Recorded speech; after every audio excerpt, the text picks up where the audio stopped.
Buenas tardes a todos.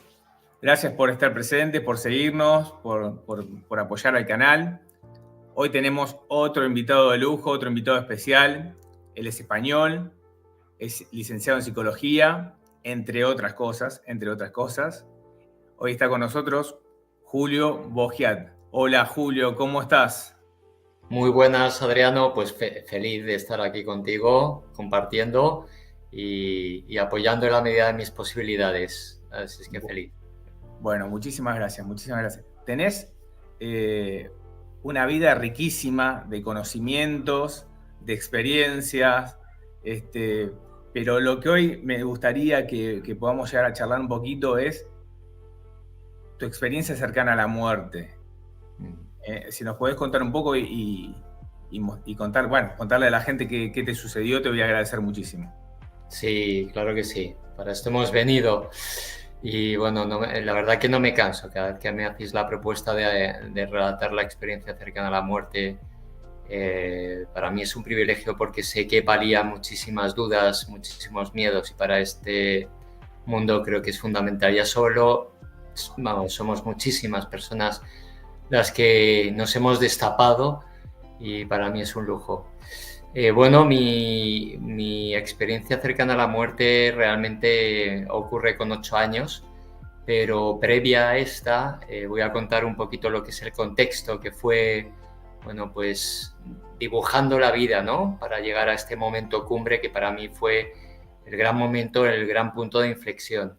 Yo fui un niño muy deseado por mis padres. Tanto fue así que estuvieron 10 años intentándolo hasta que por fin en una luna llena de Santiago de Compostela, un verano, una ciudad preciosa aquí en España, bueno, pues me encargaron, ¿no? Y por fin parecía que iba a llegar Julito después de hace tanto tiempo, como digo, intentándolo. Y así fue, ¿no?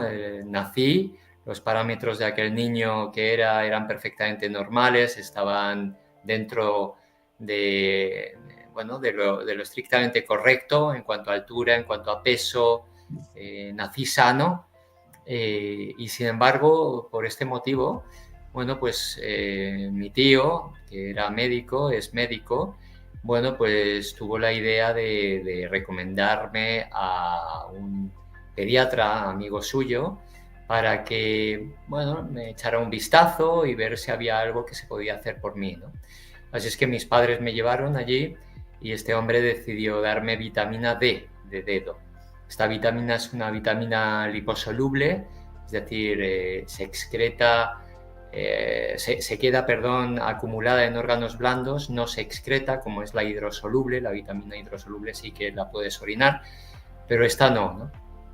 Y bueno, lo que ocurrió fue que yo nací, parece ser, con una sensibilidad tremenda a este tipo de vitamina, con las consecuencias que se dieron a posteriori, que fue una hipercalcemia a nivel renal. En un principio era un proceso agudo, con lo cual, bueno, se podía jugar con todo esto, con diferentes medicaciones y demás, pero más tarde se haría crónica, ¿no? O por lo menos esto de crónico ya lo tildan desde antaño, ¿no? Yo ya a estas alturas no creo en lo crónico, pero en aquel momento sí lo dictaminaron. Así es que, bueno, mis primeras escenas recordadas en esta experiencia de vida tienen que ver con episodios dentro de los hospitales, ¿no? Haciendo pruebas pues bastante desafiantes para intentar recuperarme de esa insuficiencia renal que, insisto, era aguda en un principio.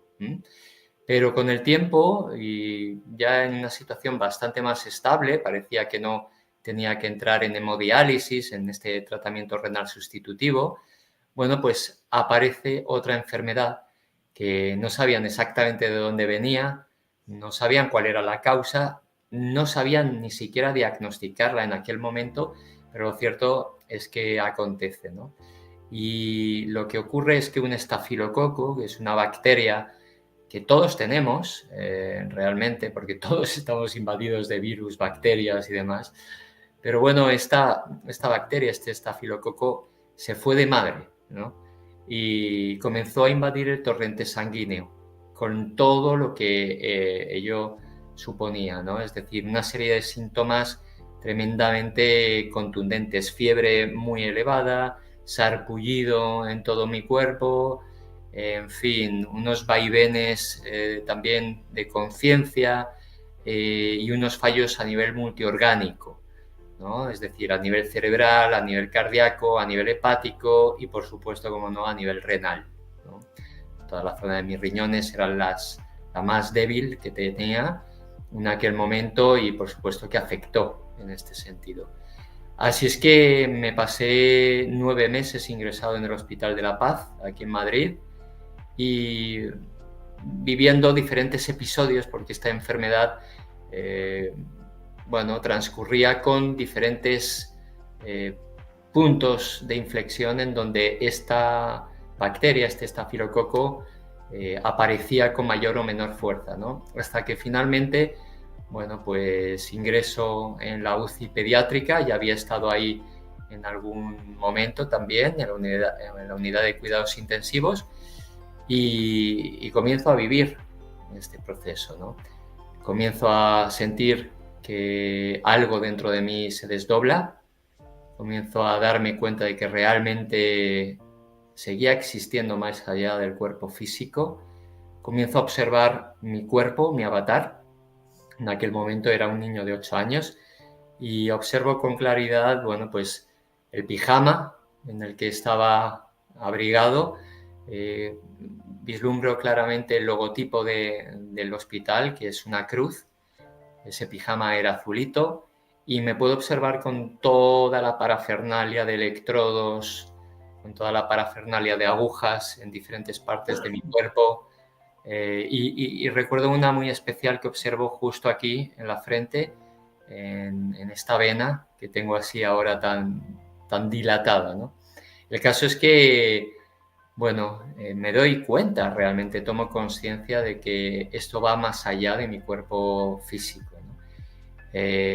Puedo ver todo el aparataje, puedo ver a todos los profesionales sanitarios que estaban por allí e inmediatamente aparezco en el pasillo del metro de La Paz, de este hospital. Este metro se llama Begoña y me observo caminando como si fuera este avatar en el que estoy impostado y a la vez como si estuviera observando también a ese avatar que estaba caminando por aquel pasillo, ¿no? Es decir, había como una posición de observador.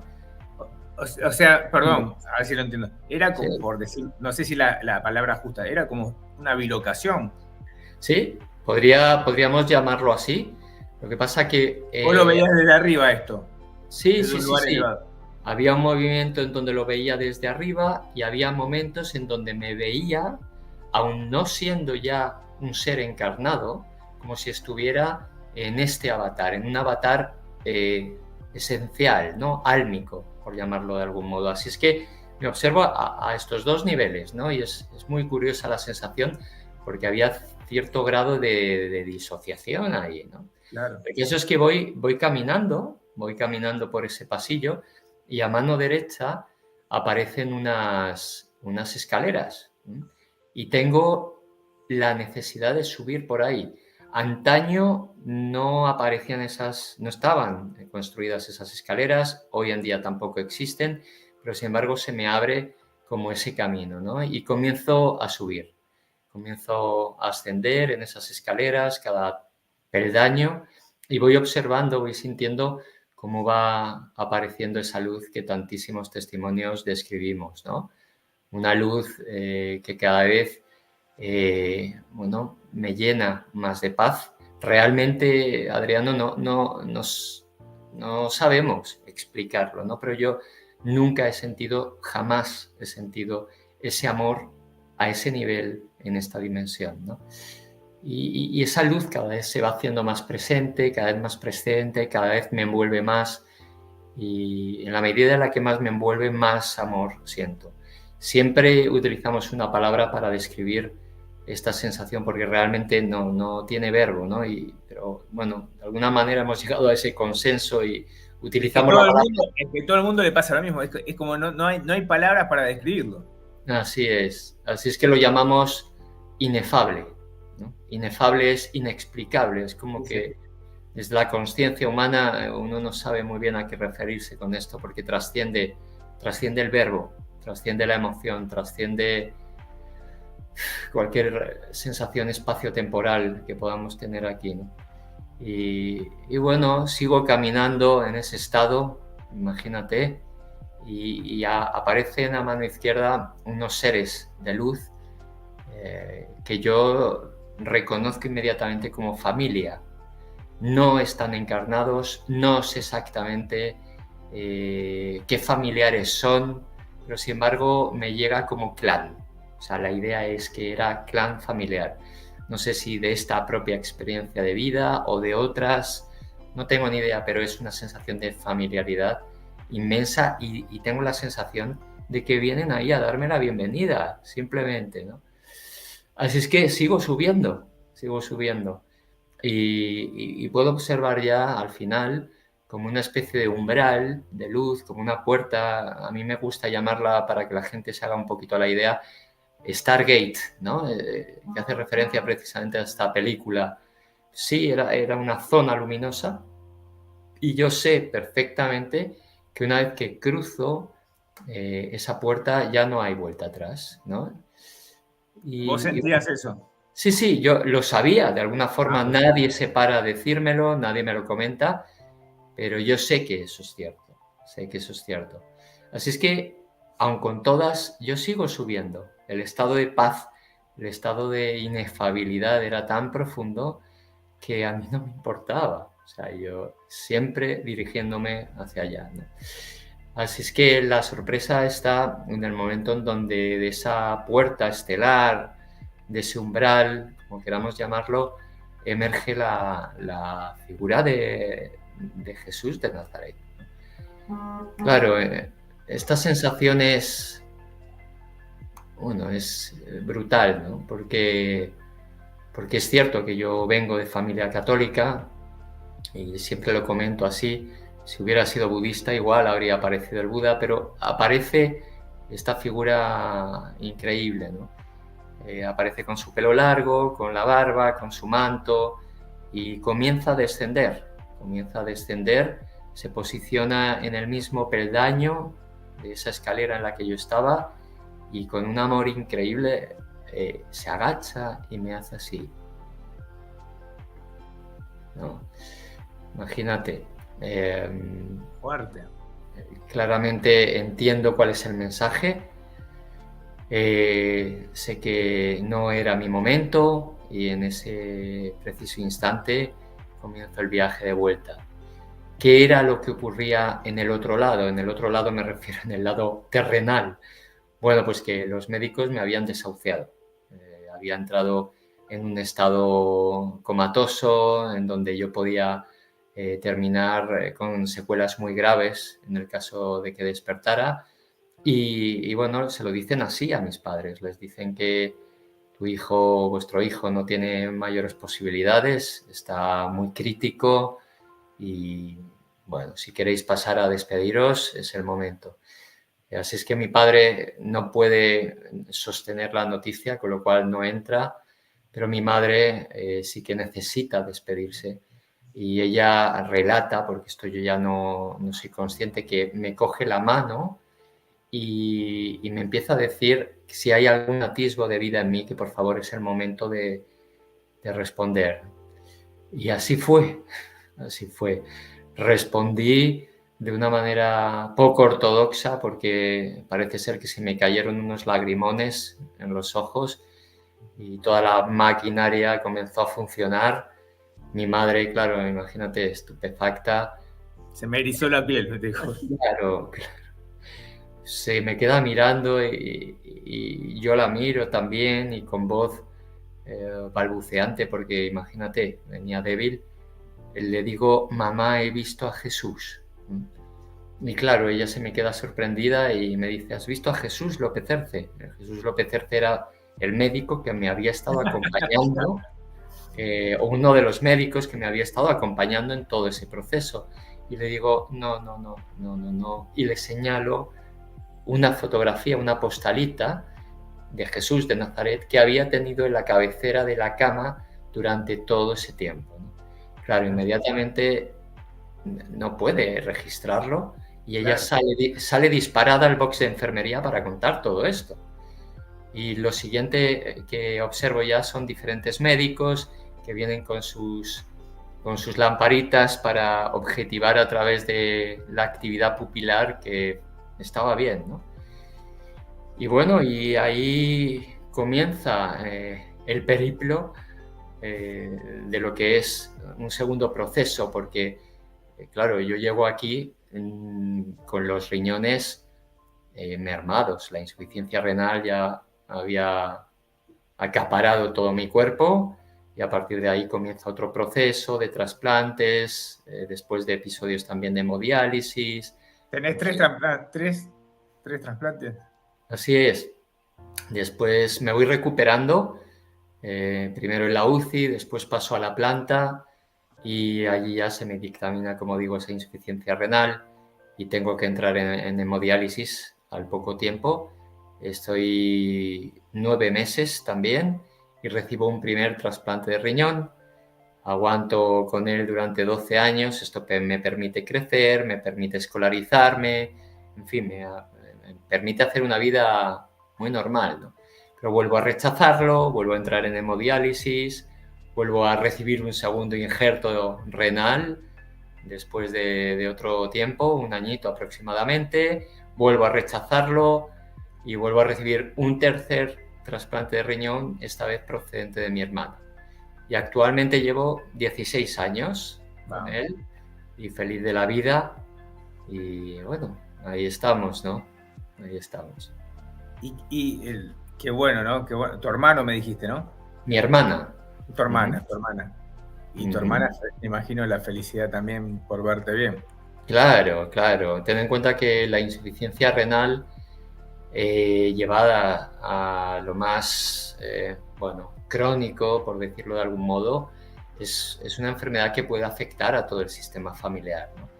Claro. Y no solamente fue un acto de amor al recibirlo por mi parte, que me costó, por cierto, por una cuestión de que ella era mi hermana pequeña, tenía una hija pequeña también, y además estaba separada, y para mí recibir algo así, con las posibilidades de que pudiera haber algún tipo de percance, pues no me seducía mucho, ¿no? Así es que, bueno, finalmente lo recibí porque ella me dijo, por favor, Julio, vamos a hacernos las pruebas de compatibilidad.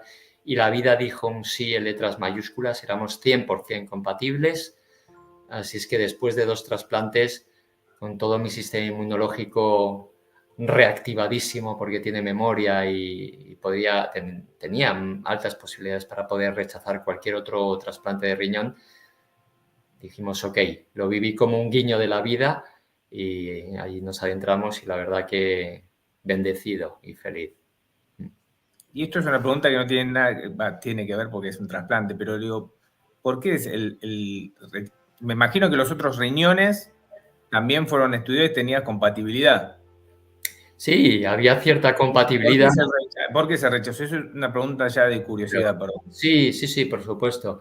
Mira, el sistema inmunológico, en la medida en la que va recibiendo, en este caso, riñones, va generando memoria celular.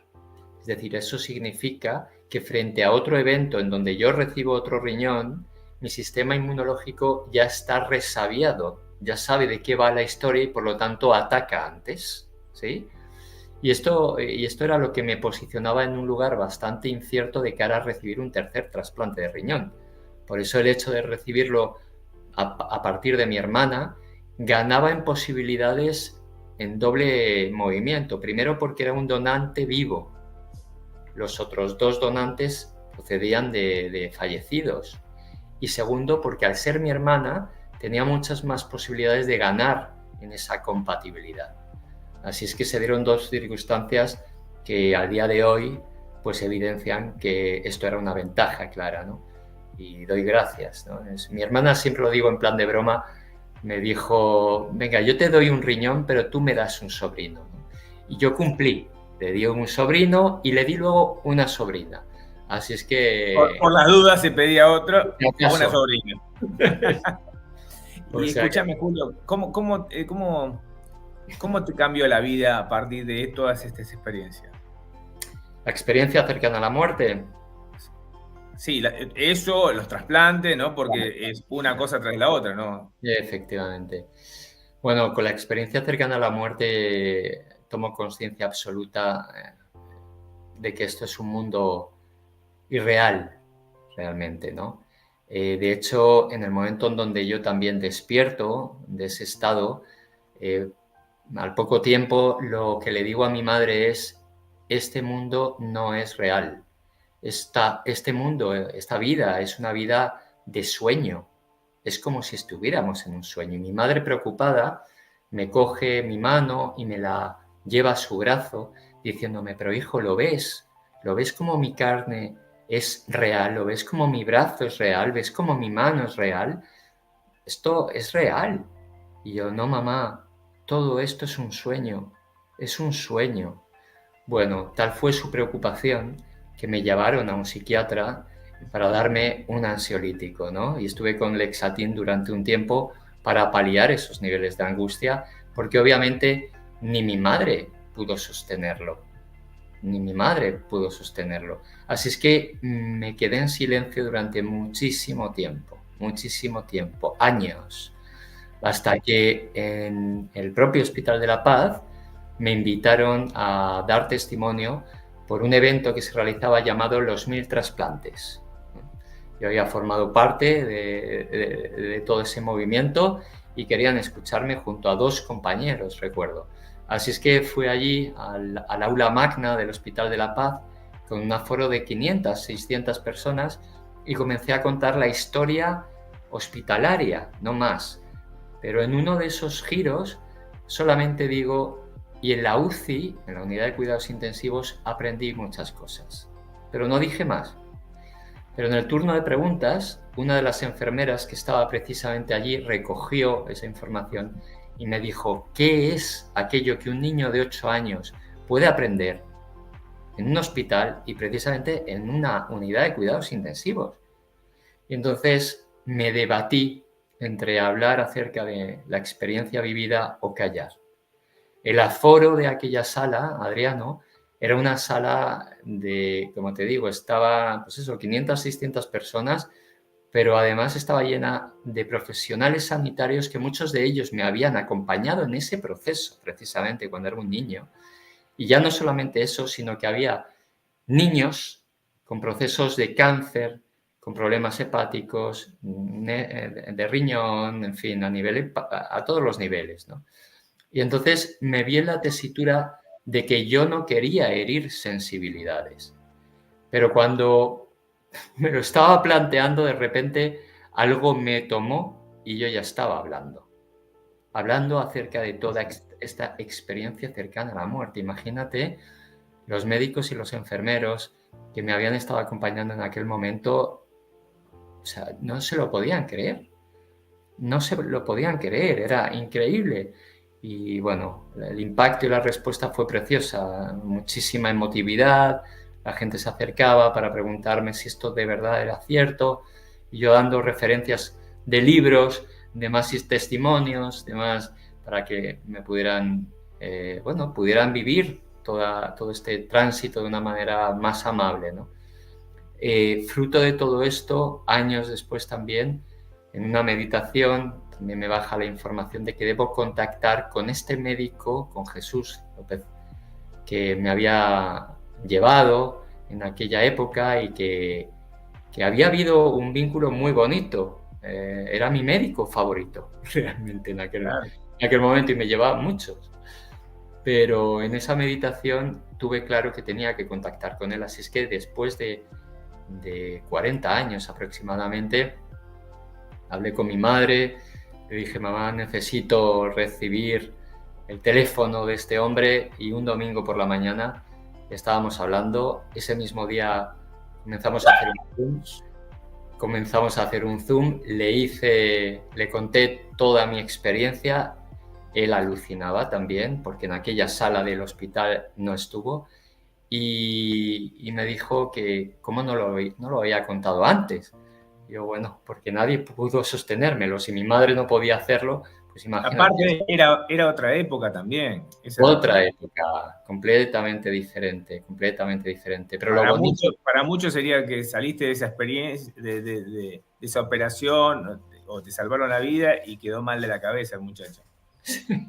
podría haber sido así y probablemente por aquella Claro.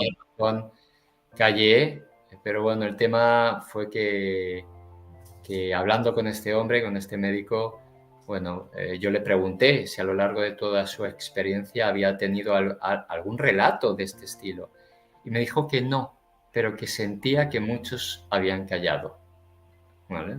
Y que él mismo se había informado acerca de todo esto, de las experiencias cercanas a la muerte, porque le producía una curiosidad tremenda. Así es que ya estaba todo ese camino hecho. Y lo bonito es que hemos abierto 40 años después un proceso de investigación en uno de los hospitales de aquí de Madrid, porque da la casualidad de que él es el jefe de la unidad de cuidados intensivos del Gregorio Marañón, así es que estamos ahí moviendo y para seguir investigando acerca de este fenómeno increíble que da tantísima paz. Y Julio, en esa charla que vos me decías que había profesionales, pero Mm. también había seguramente, bueno, como dijiste, los chicos enfermos, con enfermedades muy graves.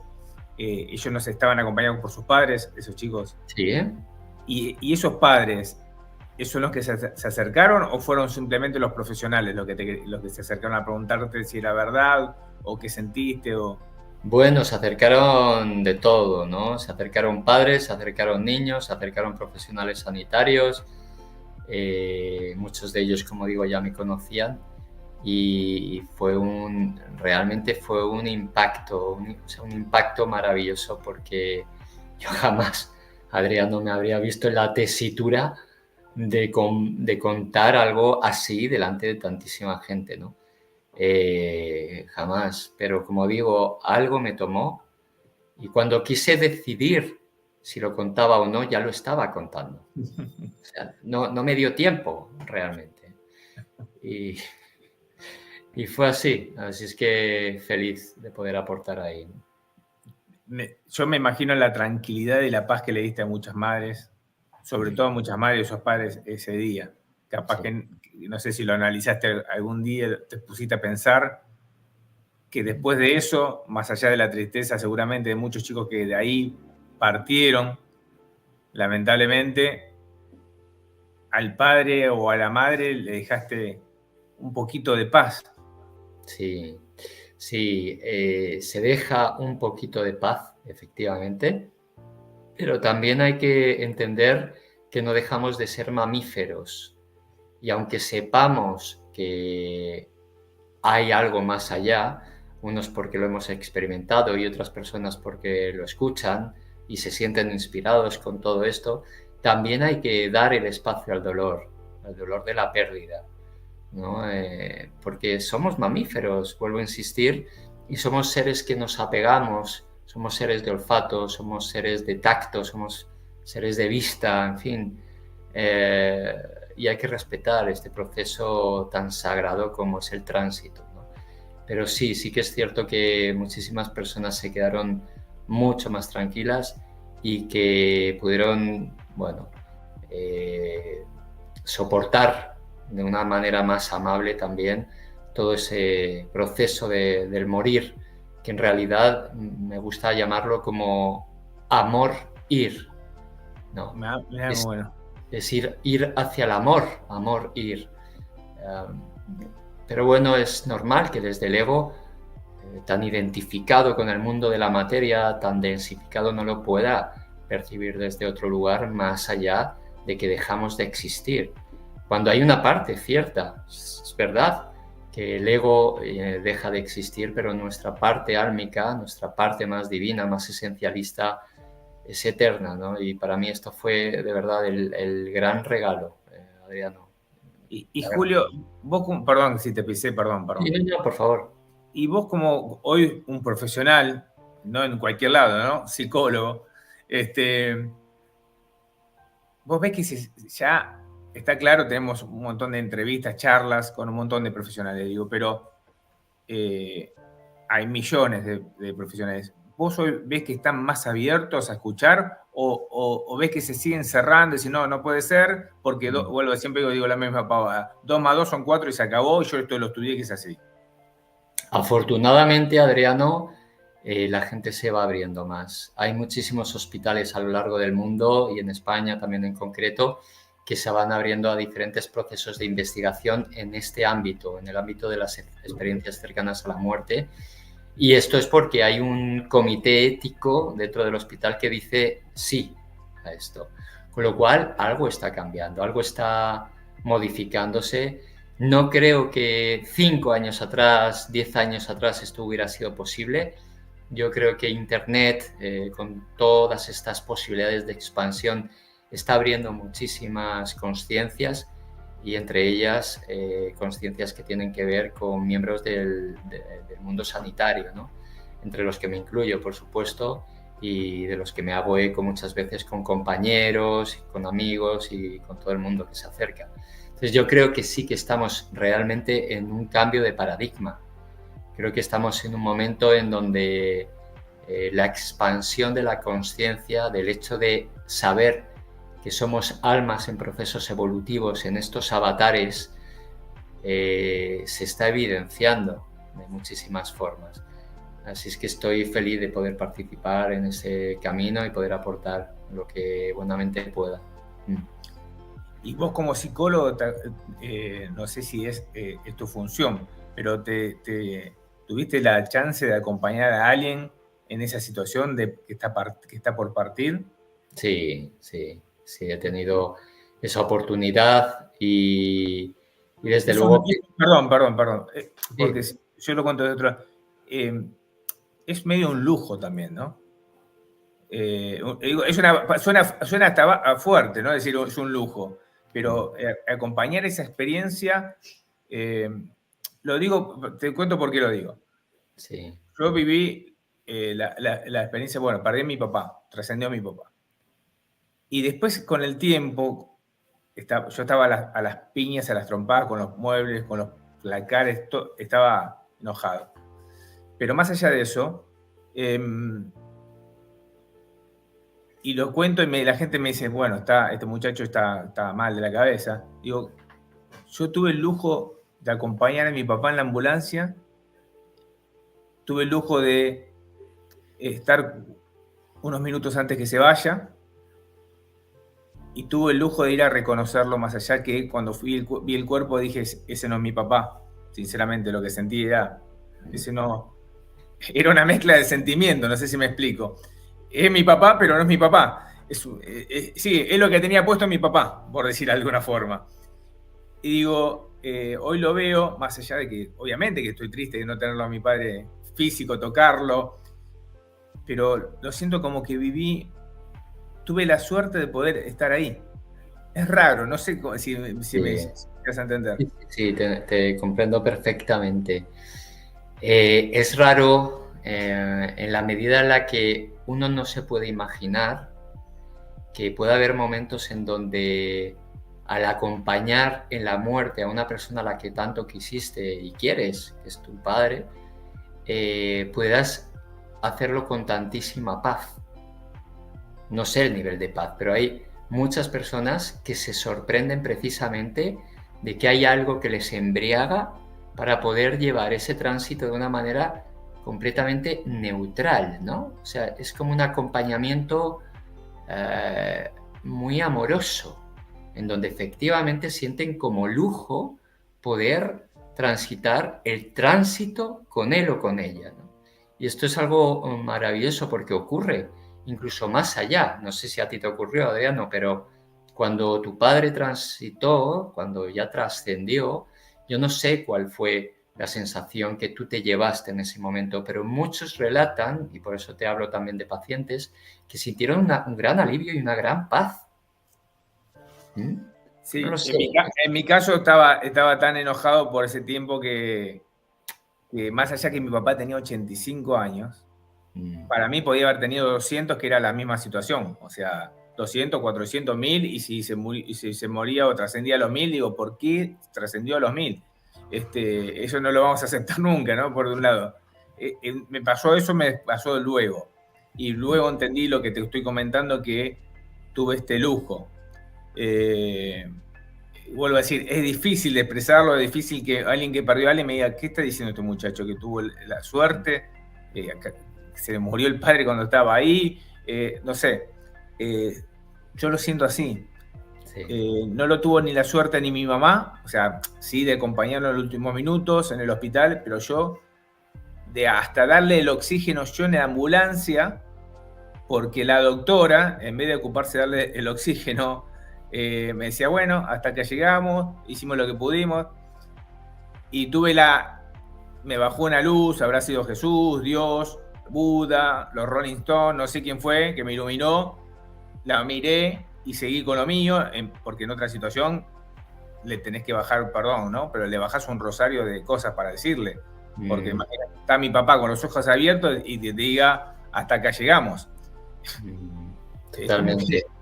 Fíjate, es normal, Adriano, que haya una reactividad por parte del ego, porque el ego vive como injusto.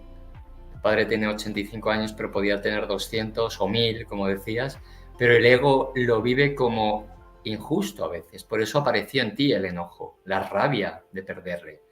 Pero era normal. Estamos en un avatar humano y estamos a expensas también de todos los procesos emocionales que traemos con todos estos movimientos. Pero es muy bonito ver cómo hiciste la transmutación del enojo a la paz, al lujo, que dices tú, sí, ¿no? Sí, sí. Ahí es donde hiciste, parece ser, ese aprendizaje, esa comprensión de que efectivamente todo aquello que ocurrió tenía un para qué. Y probablemente era este, ¿no? No, seguro. Y bueno, luego hemos tenido, que también es otro tema de lo que yo hago, que se llama transcomunicación instrumental. Hemos tenido hasta contactos de distinto tipo con mi papá. Desde grabaciones, que sale diciendo estoy vivo. A mi madre dice vivo, estoy vivo, quédate tranquila. Así, concreto. Vivo, estoy vivo, quédate tranquila. La llama por el apodo, pero no tiene sentido decirlo. Un montón de cosas lindas, Julio, que hasta te confunden más, ¿viste? Porque decís, ¿cómo? ¿No están descansando? ¿No están durmiendo? Digo, lo llevo a la religión, ¿no? Que yo soy católico. Sí. Dice, bueno, que descansen en paz. ¿No? Yo, las experiencias que tengo, Julio, es descansando nada. Están cumpliendo funciones. Vuelvo a decir, mi experiencia no es la verdad. No es la verdad. No tengo la verdad. Pero mi experiencia es un poco lo que contás vos. O sea, seguiste, lo viste a Jesús. No importa, hubiese sido Jesús o hubiese sido tu abuelo. No importa. Es fuerte porque es Jesús a quien viste. Y te marca bien con el dedito, no es tu momento. Pero digo, hubiese sido tu abuelo. Si no hay nada del otro lado, no hubiese visto nada. Se acabó. Se acabó. Negrito y no ves más, no sé cómo expresarlo. Sí. Bueno, hay una parte ahí donde decimos descansa en paz, ¿no? Que es cierta también, porque el dolor físico desaparece, tenés porque razón. el dolor emocional también se va diluyendo, es decir, vamos dejando este mundo por capas y sí que hay un descanso real, aunque también es cierto que también se trabaja allí, ¿no? Digamos que es como un mundo aparte en donde cada uno tiene también sus propias funciones en función de ese nivel consciencial que ha ido adquiriendo en su experiencia humana, ¿no? Entonces es muy bonito darnos cuenta de que realmente bajar a este mundo tridimensional es el panel, es el cuadro de juegos en donde el alma va a comenzar a caminar para ir transmutando niveles de ignorancia egoicas en niveles de sabiduría, ¿no? Y todo esto lo vamos a ir viendo a través del acierto y el error.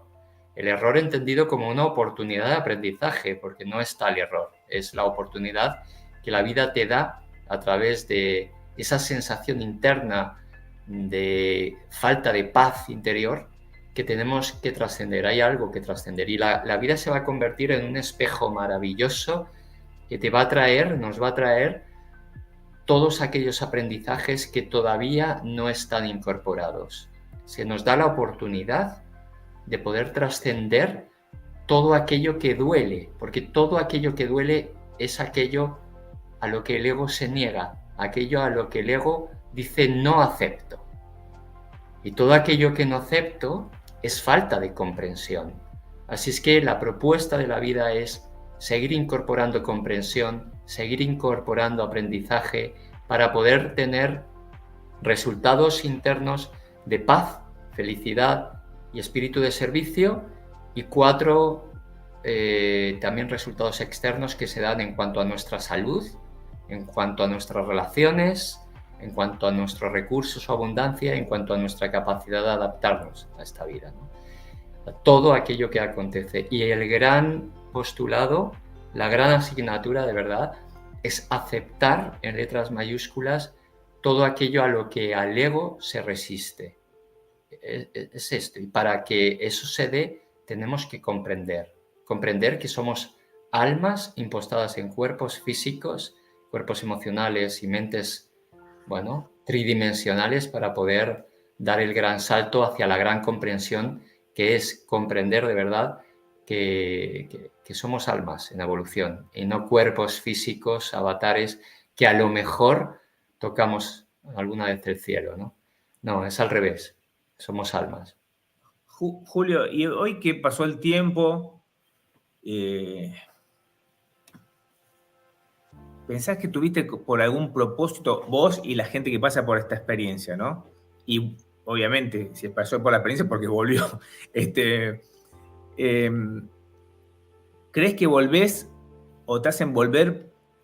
No sé si es o sea, más allá de decir que no, puede ser porque no es tu tiempo, pero puede ser un no porque tenés que llevar un mensaje, que hay otra cosa aparte del lugar plano donde estamos actualmente. Sí, absolutamente. Mira, dentro de las leyes universales, tampoco me voy a meter ahí porque es extensísimo, ¿no? Pero hay una que se llama ley de correspondencia. Es decir, si corresponde algo, ocurrirá, porque está dentro de la ley.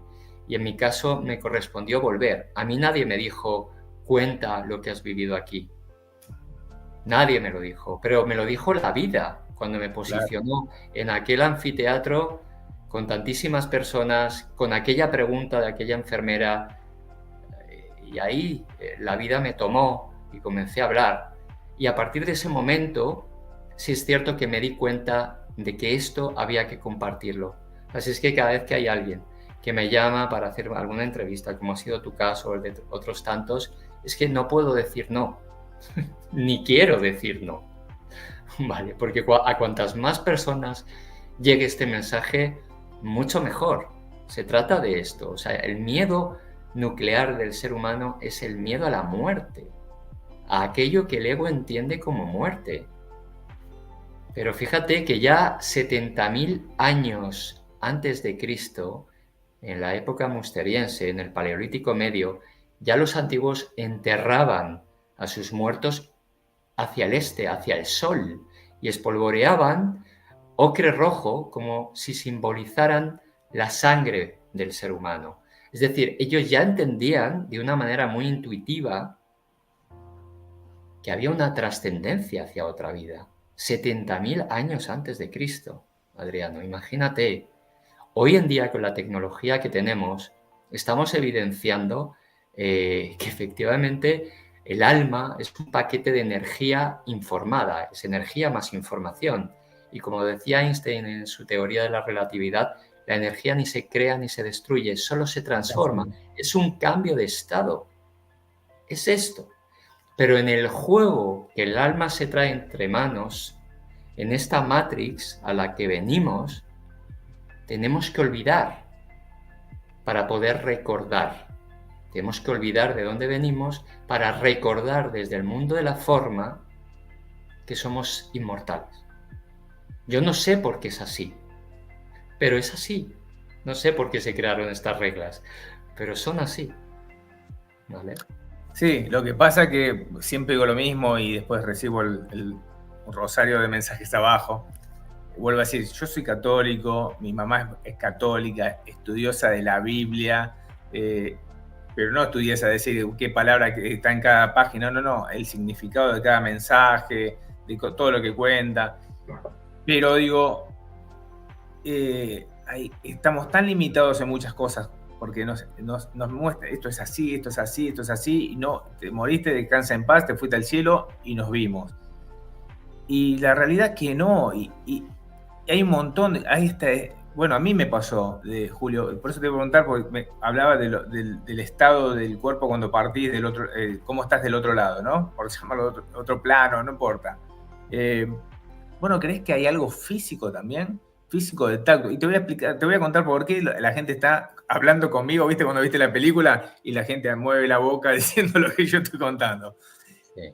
Me pasó, no voy a hablar de mi papá porque con mi papá y hasta con mi perrito tuvimos una experiencia física a las 11 de la mañana. A las 11 de la mañana. No a las 3 de la mañana, ni después de estar tomando 2 cervezas, no. A las 11 de la mañana. Pero no importa, saco eso. Te cuento una experiencia física. Una buena. Hago el traslado de los restos de mi tía al panteón donde está mi papá, porque el panteón donde está mi papá, en el cementerio de la Chacarita, es un panteón dentro de todo, dentro de lo que es un cementerio, es agradable, está cuidado, bueno, no importa. La cuestión es que tengo que pasar, no sé por qué lo asocio, pero te cuento, por un pasillo, están los cajones, no pasa nada, pero estaban descompuestos los cajones y estaba lleno de líquido de descomposición corporal. Bueno, tuve que pasar sí o sí por ahí, volví enojado, molesto, me sentía mal, sucio, incómodo. Bueno, no pasa, no sé si tiene relación, pero te lo estoy contando. Cuando vuelvo, pasa un día, pasan 2 días, yo tenía ese cocker que vos ves en la foto del celular, bueno, petizo, negrito, y justamente yo estoy acá, justamente por ese pasillo que te voy a nombrar, de reojo vemos que pasa una sombrita negra para el lado de la habitación de mi papá. Yo siempre asociaba que era él porque él tenía costumbre, después que partió mi papá, de acostarse en la cama en el lugar de él. No sé, pensando que sufre, el grito, Sultán, cuando miro al costado, Sultán estaba al lado mío. No me transmitía ni miedo, nada. 1, 2, 3 veces a mi mamá le pasó lo mismo. Yo me había tirado, como hacía poco lo de mi papá, me tiré un colchón al lado de mi madre para acompañarla. No estamos viendo la tele para esa vez, pero no ves, ¿no? Con la tristeza que uno tiene. Y por el frente, primero, pasa por la puerta, por al lado de la puerta, por frente al televisor, todo caminando. Nosotros calculamos, no sé por qué, que era una nena, no más de 4 años. Hasta ahí no es nada físico, no sé cómo se llama, no sé. Pero al otro día, más allá que sentíamos bajo la mesa cómo jugaba con el pantalón, salgo de mi habitación y me agarra estos 2 dedos, acá está, estos 2 dedos, siento dedito por dedito, Julio, cómo me agarra. Yo no estaba pensando en eso. Sí. Sentí como me agarraba dedito por dedito, los deditos chiquititos, cómo me agarraba la mano. Entonces digo, ¿cómo puede ser eso? No sé, no te doy pidiendo la explicación, ¿no? Pero ¿qué pensás que puede llegar a ser eso? Sí, hay muchísimos relatos de este estilo, muchísimos fenómenos en donde personas que han trascendido tienen la necesidad de comunicarse con los vivos, digo los vivos entre comillas. Sí, claro. Pero muchas veces se dejan asuntos inconclusos y no pueden trascender más allá, no pueden ir hacia la luz si no dejan esto cerrado y por eso se apegan también. Ten en cuenta que cuando morimos seguimos teniendo la misma carga emocional que en el momento preciso en donde desencarnamos, ¿no? Y desde ahí seguimos teniendo apegos. Y desde esos apegos necesitan a veces comunicarse con ciertas personas para decir primero, sigo vivo, y segundo, poder resolver en las medidas de sus posibilidades algún asunto que se haya quedado sin cerrar, sin concluir. Así que no sé qué tendría que decir esta personita, pero bueno, te ocurrió y no eres el primero ni serás el último en describir cosas semejantes. Es que me llama la atención lo físico. Sí. Me encanta, ¿eh? Y me gusta más de que me digan, somos energía, sí, somos energía. Pero digo, que seamos una lucecita, un fantasma o una no sé. Sentir que somos algo físico del otro lado, que hay algo que se tocan, me parece espectacular. Me parece hermoso. Y cuando me dicen, pero es una locura lo que me está diciendo. Bueno, si te pones a pensar finito, no sé qué opinas vos, Julio, pero ya el venir a esta vida es loco, porque decís, bueno, tú lo tomamos como algo natural, papá, mamá, nació una criatura. Y muy lógico, si lo pensás finito, decís, no es lógico también. Estamos acostumbrados a escuchar que sí, nació una criatura y se acabó. Pero ¿cómo llegó esto a este plano? Claro, efectivamente, desde la biología se sabe claramente que es un espermatozoide con un óvulo que produce un cigoto y a partir de ese momento se da el proceso de 9 meses aproximadamente hasta que se da luz a un ser humano.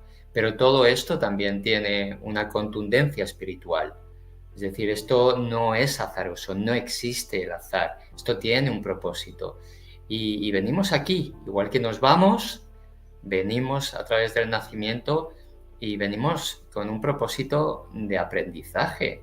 Esto es una escuela de almas, siempre se ha dicho de una manera o de otra a lo largo de toda la historia de la humanidad. Lo que pasa que cada vez más se atestigua que esto sucede. Y además, vuelvo a insistir, Internet se ha hecho eco de todo esto y la expansividad que tiene en estos días es tremenda, ¿no? O sea que, pero bueno, luego hay una parte, un concepto también cultural, ¿no? Estamos siempre acostumbrados a recibir con alegría los niños que llegan, los niños que nacen y a sumirnos en la mayor de las tristezas cuando alguien se va, cuando alguien trasciende. Bueno, esto ocurre en Europa, en Latinoamérica, en fin, pero hay otros lugares del mundo en donde sucede justo lo contrario. Las personas lloran cuando los niños nacen y se alegran cuando las personas trascienden. Así es que, ¿y en qué quedamos? Claro, sí, no, por eso. ¿No? Me parece que todo es loco si lo ponemos a pensar finito, ¿no es cierto? O sea, Claro, no existe. esto que contaste, perdón, esto que contaste que lloran cuando nacen, yo no había escuchado nunca. Es buenísimo. Es así, es así. Con lo cual, yo solamente puedo hablar para poner un poquito de cordura o por lo menos de debate en esto del quiénes llevan la razón, ¿no? Los que lloran cuando uno nace o los que se alegran cuando uno nace y viceversa, o qué, ¿vale? Porque yo solamente puedo hablar de mi experiencia y mi experiencia es exactamente esta. Vivimos una vida infinita. O sea, de verdad, aludiendo a este adjetivo que comentabas de finitud. Esto es una pantomima egoica, perdóname. O sea, no tiene, es un adjetivo absolutamente reduccionista. Somos alma y cuando somos alma nos movemos en las tesituras de lo cuántico. Y cuando nos movemos desde lo cuántico nos damos cuenta de que podemos ser siempre, siempre, porque no hay destrucción de la energía. Podemos irnos replegando en diferentes envases, perfecto, ¿sabes? Pero siempre hay vida, siempre hay vida. No puede ser de otro modo, ¿vale? Podría desarrollarte todo esto en la formación precisamente que hacemos, lo explicamos de una manera muy científica. Pero contarlo, yo no tengo ningún problema, si querés contarlo de la formación me encanta, sí. No, bueno, a ver, esto quiero decir, mira, se ha evidenciado primero que somos energía más información, esto lo decía al principio. Sabemos que todo vibra, todo es vibración. La mesa, el ordenador a través del cual nos estamos comunicando, todo es vibración. Y esa vibración va a tener una información adherida. Cuando esa información está adherida, entonces nosotros podemos conceptualizar este ordenador, esta computadora, a partir del cual nos estamos comunicando, como tal, como un ordenador. Pero si este ordenador lo quemamos, por supuesto que esa información va a salir despedida de esa energía, de esa frecuencia vibratoria. Y vamos a perder el concepto de ordenador.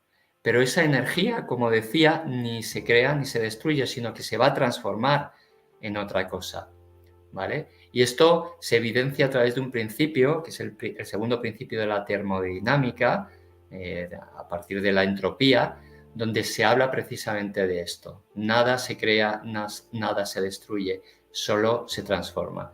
Se ha visto también que el universo pesa 10 veces más de lo que estrictamente podemos observar a través de nuestros sentidos físicos. Imagínate, Adriano. O sea, hay una cantidad de vida más allá de lo que creemos que es vida, con lo que no podemos contactar de una manera natural muchas personas, sino que se regala a través, por ejemplo, de una experiencia cercana a la muerte o a través de algún don como la mediumnidad o cualquier otro, que no, o sea, es inabarcable todo esto, ¿vale? Inabarcable. Y bueno, se puede evidenciar. A partir, como te digo, de la formación, damos 12 horas, imagínate, de diferentes postulados que aseveran que la consciencia es un hecho, que existe un universo inteligente, que está regido a través de unas leyes universales que contemplaron los sabios desde hace muchísimo tiempo y que hemos venido aquí a aprender. ¿Aprender qué? A ser felices y amar, a darnos cuenta de que somos un alma en evolución y que dentro de este juego tridimensional tenemos que respetar la ley, esas leyes universales, para poder observar y para poder replicar resultados satisfactorios en nuestras vidas. Este es el cometido. En el momento en donde aparece el sufrimiento dentro de la tesitura humana, podemos darnos cuenta también que hay algo que transmutar, hay algo que trascender, hay algo que comprender. Y ese es el gran termómetro en nuestra vida. Por supuesto que no se está diciendo no te duelas, no. Pero el Buda ya lo decía, el dolor es inevitable, el sufrimiento es opcional. Bueno, hacia ahí vamos, poco a poco. Si cada vez nos quedamos menos enganchados a aquello que la vida trae, hay algo de comprensión que estoy integrando y por lo tanto estoy diciendo no a la ignorancia del ego, porque no hay otra ignorancia más allá que la del ego. Por eso es tan importante el autoconocimiento, por eso es tan importante conocer el avatar en el que estamos inmersos, los tipos de personalidad. A mí me encanta funcionar a través de una herramienta maravillosa que se llama Eneagrama para poder identificar esa careta, ¿no? Esa personalidad que tu alma eligió para seguir trascendiendo limitaciones egoicas. Bueno, me podría pasar aquí hablando. No, que haremos otra grabación seguro porque es importante lo que vos estás diciendo. No es una cosa que es un cuentito que... No, es importante. Hay estudio, hay todo un tema atrás. No es algo que estás inventando porque se te ocurrió en el momento. Y hay mucha gente atrás, como vos, que estudia estos temas y los estudia. No es que pasó por la experiencia cercana a la muerte y así lo cuento, mira, me pasó esto, mira qué lindo, qué emoción, y ya fue. No, estudian y le ponen tecnología y no se quedan en lo que estás contando. A mí me apasiona escucharte. ¿Vos tenés algún libro escrito, Julio? Pues mira, me lo han propuesto muchas veces. Tengo que encontrar el tiempo porque me paso en consulta y dando formaciones la mayor parte del tiempo. También, obviamente, tengo una familia a la que... ¿tenés familia? Efectivamente. Y bueno, pero ahí estamos, encontrando los ratitos. Porque con tu experiencia y con todo esto que estás contando me parece súper interesante y vuelvo a decir, está bien marcado que sos una persona súper preparada. No estoy hablando porque seas licenciado en psicología, estoy hablando de todo el resto. Estás hablando del universo, estás hablando de un montón de cosas. Y me parece apasionante que no se queda solamente, es para la gente esto. Desde esa experiencia cercana a la muerte, perdón, desde esa experiencia se ramifica a un montón de cosas que están relacionadas. Está todo relacionado. Así es. Esto, Adriano, que estás comentando es lo que sí que he sentido como un llamado, ¿no? El hecho de poder traer, ya no solamente desde mi testimonio o desde todos los testimonios que se puedan ver, el hecho de que existe vida más allá de lo que entendemos por vida, sino el traer desde la ciencia, desde la parte más sesuda, más intelectual, razones, experimentos, postulados que evidencian que existe un universo inteligente, que existe Dios, en definitiva, ¿no? Y bueno, esto fue lo que realmente me atrajo también desde el psicólogo que soy. A partir de ahí me fui vinculando también con otras personas a través de una fundación que se llama Fundación para el Desarrollo de la Consciencia, donde creamos un máster en donde desglosamos todo esto en 10 módulos y, en fin, a partir de ahí ya creo que hemos ido triturando todo esto para que uno no solamente pueda quedarse en un modo de inspiración cuando escucha estos relatos, sino que también lo pueda llevar y lo pueda entender desde la mente humana que somos. Cuando uno lo entiende desde la mente humana, es mucho más fácil también dejarse en paz, porque al final este es el propósito, elevar nuestro nivel de conciencia, dejar a un 0% si es posible estos niveles de sufrimiento y aumentar nuestro nivel de paz interior. Esto Totalmente. es lo que... Hay un autocastigo terrible, ¿no? Después que pasa, terrible, Sí. terrible. Y que no podés hasta, y ya te voy a dejar porque tenemos mucho tiempo, pero después, perdón, aclaro que todos los tipos, las páginas o la forma de contacto que vos quieras, las voy a dejar en la descripción, por Sí, si, bueno. para que vean, entren en tus páginas o lo que vos quieras que te contacten. Pero Fenomenal. digo, hay un tema y para terminar, que uno no puede, cuando perdió a alguien, me pasó, lo cuento en primera persona, me pasó, es como que te reís y decís, ¿cómo me estoy riendo? No sé, no podés disfrutar porque hubo una pérdida, entonces no te puedes reír. No Claro. podés hacer ese momento feliz. ¿Cómo estoy siendo feliz si perdí a mi papá, a mi hijo, a mi Sí. hermano? Vuelvo a insistir, es importantísimo acompañar en el duelo, es importantísimo darnos cuenta de que somos seres humanos y nos podemos doler ante la pérdida de nuestros seres queridos, aún sabiendo dónde van. Ya está, no pasa nada, no Claro. pasa nada. Tenemos que abrazar nuestra condición humana y ya está, esto también está bien. No es nada atroz el hecho de que yo pueda dolerme por la pérdida de un ser querido. Otra cosa es el sufrimiento, es diferente dolor y sufrimiento, ¿no? El dolor, vuelvo a insistir, es condición sine qua non en los seres humanos, porque vivimos con un cuerpo físico, vivimos con un cuerpo emocional, vivimos con una mente, un ego, que va a señalar todo aquello que debería ocurrir y aquello que no debería ocurrir.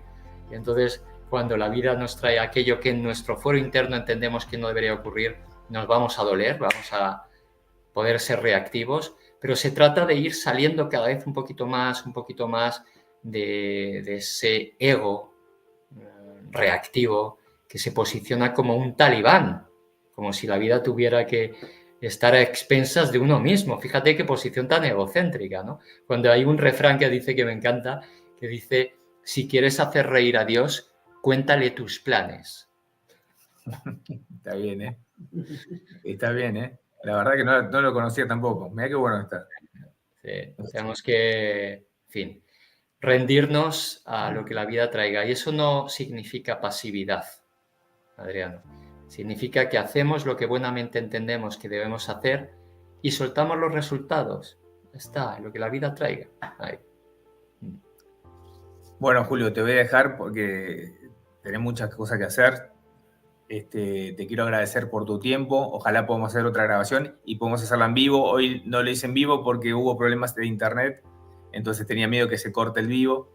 Pero para que te puedan hacer preguntas, para que puedan hablar con vos, qué sé yo, me parece que tenés paz también cuando hablas. Me pasó con mucha gente que escucho y ya la voz te trae paz, te trae tranquilidad y confianza.